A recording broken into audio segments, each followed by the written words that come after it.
안녕하세요. 안전한 투자로 편안한 노후 준비 중경투TV입니다.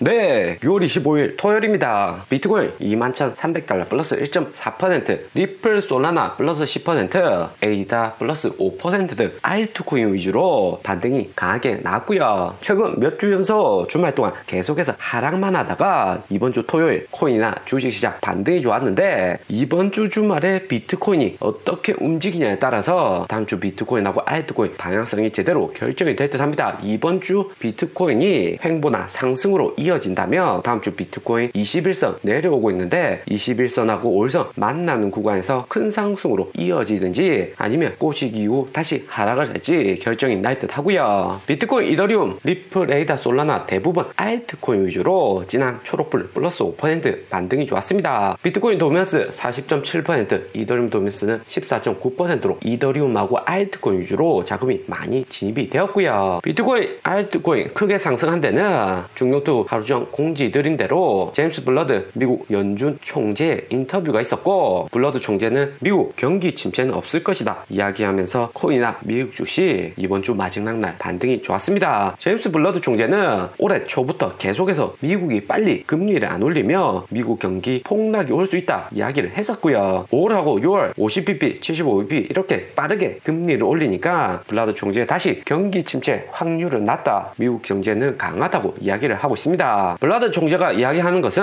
미국이 비록 에너지 가격이 오르고 인플레이션율 상승에 주가 하락은 하지만 기본적으로 미국의 취업자 수, 실업률은 낮고 저축률은 높기 때문에 시장 수요는 살아있다 이야기하는 거고요. 미국은 생산보다 소비로 움직이는 국가이기 때문에 미국 내 소비가 줄어든다는 것은 미국 경제 침체를 이야기합니다. 하지만 미국 개인 저축률 높고 미국의 일자리는 1인당 2개 이상이기 때문에 미국 개인들 당장의 물가 상승으로 소비가 꺾이는 것처럼 보이지만 다시 상승할 가능성 여전히 높다 이야기를 하는 거고요. 여기 차트는 미국 취업자와 실업자 수 나타낸 그래프인데, 미국은 코로나 이후 구직자 수 크게 상승을 하면서 최근 급격한 금리 인상과 함께 인플레이션율이 잡히면 미국 경기는 문제가 없다 블러드 총재 이야기를 했습니다. 블러드 총재 같이 강한 매파적인 성격을 가진 연준 위원이 미국 경제 침체는 없을 것이다 이야기를 함으로써 미국 주식하고 코인 반등이 오는 거고요. 블러드 총재는 최근처럼 빠르게 금리 인상을 지속을 한다면 미국 경제 장기로는 문제가 없을 거다 이야기를 했습니다. 블러드 총재 이야기하는 기본적인 배경은 2000년 닷컴 버블처럼 미국 주식 폭락으로 이어지는 것이 아니라 1994년처럼 급격히 금리를 올리며 인플레이션율부터 잡히면서 금리는 내년 가서 살짝 내리면서 경기 부양을 오히려 할 수가 있다 이야기를 하는 거고요. 여기 1994년 미국 금리를 보시면 급격히 올렸지만 다음에 살짝 내려간 게 보이시죠? 이렇게 금리를 다음 FOMC에서 내린다고 파월의장 시그널을 주며 코인이나 주식 기대감에 오히려 강하게 반등이 나올 수가 있습니다. 0.2% 되던 금리가 5%까지 1년 만에 크게 상승을 했고요. 미국이 5% 이렇게 금리를 올려버리면 한국이나 아시아 신흥국 개발도상국들은 외화 유출을 막기 위해서 금리를 더 많이 올려야 되는 리스크를 가지고 있습니다. 1994년 미국 기준금리를 5%까지 올리고 2002년 초반까지 5%대 고금리를 계속해서 유지를 했었고요. 때문에 한국도 1997년 외화가 대량 빠져나가면서 IMF 경제 위기가 왔었죠. 이번도 반드시 경제 위기 온다고 볼 수는 없지만 미국 금리 빠르게 상승하고 한국은 상대적으로 금리 빠르게 못 올리면서 외화 빠져나갈 가능성은 여전히 높다 볼 수 있습니다. 그리고 미국이 금리가 5%까지가 아니더라도 이번에 3% 피크를 찍으며 애플이나 마이크로소프트 같은 초량 기업들은 현금이 많기 때문에 오히려 긍정적이고요. 하지만 코인 업체처럼 신생산업에게는 어느 정도 타격이 나올 수가 있습니다. 마라톤 디지털 나스닥 상장된 코인 채굴 업체인데 작년 11월 주가 83달러 고점 찍고 최근에 7달러까지 폭락을 했고요. 채굴자들 최근 거의 다 손해 구간이기 때문에 코인 가격 하락에 채굴기업 주식 또한 폭락을 하고 있습니다. 비트코인 숏포지션 선물 ETF 상장으로 단기 하락은 막았다고는 하지만 여전히 코인 금융업체들 연쇄도산 리스크는 남아있다 볼 수 있고요. 코인 채굴업체들 블룸버그 뉴스 보면 4빌리언 4조 이상 되는 자금을 은행에서 빌려서 코인 채굴기나 비트코인 매수를 했기 때문에 코인 채굴 회사들 파산도 코인 시장에 큰 충격 올 수 있다 이야기를 하고 있습니다. 4빌리언 코인 채굴업체들 은행에서 빌려서 투자 이후 비트코인 가격이 상승문하고 2만 달러 부근에서 횡보만 해도 코인 채굴업체들한테는 계속적인 손해가 나올 수가 있다 볼 수 있습니다. 채굴하는 코인 모두 팔아도 이자 갚기에 급급할 수가 있고요. 비트코인 2만 달러 마이너선 지켜줘야 되는 거고 그렇게 돼야지 코인 채굴업자들 도산을 막을 수가 있습니다. 7월 13일 미국 인플레이션율하고 7월 28일 미국 금리 얼마나 올릴지가 관건일 듯 하고요. 블라드 총재 연설 이후 7월 28일 금리 75bp 인상 가능성은 82%까지 하락을 했고요. 지난주 88.5%에서 하루 전 93%, 이번에는 82%까지 하락을 했습니다. 급격한 금리 인상이 미국 경기 침체에 영향을 주는 거고 석유 가격도 120달러에서 소폭 하락을 했기 때문에 7월 75bp 금리 인상 가능성은 조금 낮아지고 있고요. 하지만 7월 금리 인상까지 한 달 이상 남았기 때문에 시장이 기대감에 소폭 금리 인상 가능성 낮아지는 거지 여전히 75bp 금리 인상 가능성은 열려있다 볼 수 있습니다. 그리고 미국 주식도 코인하고 함께 강하게 반등이 났고요. 마이크로소프트 플러스 3%, 애플 플러스 2%, 구글, 아마존, 테슬라 모두 상승을 했습니다. 특히 테슬라 700달러 이후 737달러가 상승을 했는데 7월 10일부터 20일 테슬라 어닝 직전이 주가의 가장 긍정적인 시즌이다 볼 수 있습니다. 테슬라나 애플, 미국 주식 모두 7월 진입하면서부터 매도 타이밍 잡아보는 게 좋다 볼 수가 있고요. 그리고 S&P 다우 나스닥 지수 보면 나스닥 플러스 3.3%, S&P도 플러스 3%로 S&P가 4,000포인트 다시 다 돼가는데 S&P 이렇게 상승하는 것은 미국 경기 침체 영향이 매우 작을 것이다 시장이 예측을 하는 듯 하고요. 그리고 하루 전 크게 하락 많이 했던 에너지 섹터 역시 워렌 버핏 대량 에너지주 매입했다는 이야기가 나오면서 국제 유가와 함께 반등을 했습니다. 미국 바이든 대통령하고 G7 정상들 주말 동안 회의가 있는데 지난주 회의 기대감으로 인해서 석유 가격 소폭 하락은 했지만 여전히 러시아 제재 당장에 나오기는 어렵기 때문에 석유 가격 추가 하락은 쉽지 않다 워렌 버핏 생각을 한 듯 하고요. 때문에 6월 주요 일정 보면 이번 주 파월 의장 청문회, 제임스 블러드 연설까지 끝났고 다음 주 주말에 G7 정상회의 있고 그 다음 수요일 미국 GDP 발표나 파월 의장 연설 또 남겨두고 있습니다. 25일하고 26일, 27일 단기 정도 알트코인 위주로 단기 랠리 나올 수는 있지만 다음 주 미국 GDP 발표가 매우 중요하고요. 미국 GDP가 경기 침체 우려로 인해서 계속해서 마이너스 나오는데 6월 29일 데이터 어떻게 나오냐에 따라서 미국 주식이나 코인 다시 변동성 크게 나올 수 있다 생각이 들고요. 이번 주 주말이 알트코인이나 비트코인에게는 가장 피크고 다음 주 되면 소폭 하락이 올 수 있다 생각이 듭니다. 그리고 7월 1일 ISM 제조 구매자 지수 역시 나쁘게 나올 가능성 높죠. 그리고 코인 보면 이더리움부터 리플, 에이다, 솔라나까지 메인 알트코인 위주로 반등이 크게 나오고 있습니다. 그런데 여기서 잘 보셔야 될 것은 중형투가 2018년 11월 미국 양적 긴축했을 때와 코인 시장이 비슷하게 움직인다 계속해서 이야기를 드리고요. 이전 폭락도 비슷했지만 최근 반등 역시 비슷하게 나오고 있습니다. 2018년 비트코인 반등 보면 11월 양적 긴축으로 폭락했고 그 다음 비트코인 플러스 32% 저점에서 상승을 했습니다. 그리고 하락 직전 나오는 라인을 넘지를 못하고 다시 어느 정도 횡보하다가 하락하는 모습이 났고요. 중경투가 최근 같은 상승 구간에서도 풀매수보다 부매수로 대응하고 전량 매수를 하지 않는 것이 다음 나오는 완전한 저점을 기다리고 있다 볼 수 있습니다. 그리고 7월 28일 금리 인상, 7월 13일 인플레이션율 발표 또 남겨두고 있기 때문에 2018년 양적 긴축처럼 단기 반등 랠리 이후 다시 하락이 날 수가 있고요. 비트코인뿐만 아니라 알트코인 역시 마찬가지입니다. 리플 2018년 11월 주봉을 보시면 여기 크게 하락 이후 단기 상승을 했고요. 단기 상승 이후 2주 정도 횡보는 했지만 다시 하락으로 이어졌고 중경투가 기다리는 점이 다음 저점이다 볼 수 있습니다. 다음 저점에서 매수해도 그 다음 상승까지 확실한 구간 나올 수가 있는 거고요. 그리고 에이다 역시 마찬가지입니다. 2018년 11월 주봉을 보시면 크게 하락 이후 단기에 반등 오고 이후 크게 상승을 했는데 에이다 코인은 2018년 11월 주봉하고 비슷하게 움직일 가능성 존재하고요. 무엇보다 에이다 6월이 아닌 7월 말 하드포크 남겨두고 있기 때문에 에이다 코인 다음에 한 번 더 강하게 눌려주면 추가 매수하기 좋은 자리다 볼 수 있습니다. 그리고 최근 알트코인들 중형투가 괜찮다 이야기는 드리지만 반등이 나오고 어느 정도 수익권이면 50% 정도는 익절을 하셔서 현금화를 하시고요. 오늘의 영상은 여기까지입니다. 좀 더 디테일한 투자 정보가 자료가 필요하신 분들은 커뮤니티로도 자료가 공유되니까 멤버십 가입과 구독 부탁드립니다. 감사합니다.